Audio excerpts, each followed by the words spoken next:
శత్రుత్వం, విభేదాలు అన్ని పక్కన పెట్టి సరిహద్దులు దాటి వేల సంవత్సరాల చరిత్ర ఉన్న ఒక ఎపిక్ టేల్ ఇప్పుడు మోడర్న్ టెక్నాలజీతో కొత్తగా ప్రాణం పోసుకుంది. అది కూడా ఎక్కడో తెలుసా? పాకిస్తాన్ లో. ఇది కేవలం ఒక వార్త కాదు, ఇది ఒక సంచలనం. గల్లీ గల్లీలో యుద్ధాలు, పొలిటికల్ డిఫరెన్సెస్ అన్ని ఉన్న చోటే కళ ఒక వారధి అయింది. కరాచీలోని మౌస్ థియేటర్ గ్రూప్ ఒక క్రియేటివ్ అటెంప్ట్ చేసింది.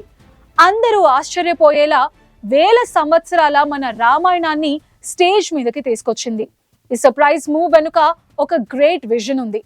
కానీ ఈ ప్లే మామూలుది కాదు. దీని వెనుక ఉంది ఆర్టిఫిషియల్ ఇంటెలిజెన్స్ మ్యాజిక్, కళ్ల ముందు కదిలే స్టన్నింగ్ విజువల్ ఎఫెక్ట్స్, మనసుని మైమరిపించే లైటింగ్ డిజైన్స్. ప్రాచీన రామాయణ కథను మోడర్న్ స్టోరీ టెల్లింగ్ టెక్నిక్స్ తో కలిపి ఒక అద్భుతమైన ఎక్స్పీరియన్స్ గా మార్చేశారు.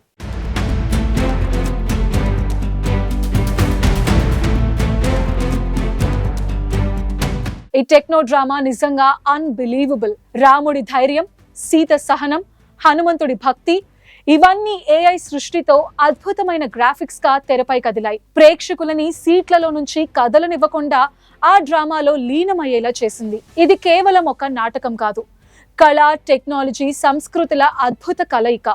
ఆ break through in performing arts.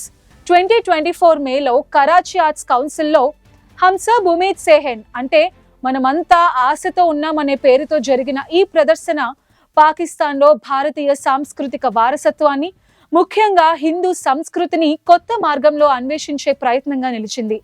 కరాచీలో ఉన్న హిందూ మైనారిటీ కమ్యూనిటీకి ఇదొక పెద్ద గిఫ్ట్. కళ ద్వారా మానవత్వాన్ని, సహనాన్ని చాటి చెప్పే positive step and message to the world. Ramayanam ఇప్పుడు సరిహద్దులు, విభేదాలు లేని ప్రపంచానికి ప్రతీకగా నిలుస్తోంది. ఏఐ సాయంతో ఒక గ్రేట్ ఎపిక్ ఎలా గ్లోబల్ హార్ట్స్ ని కనెక్ట్ చేస్తుందో ఈ ప్లే ప్రూవ్ చేసింది. It's a masterpiece of co existence.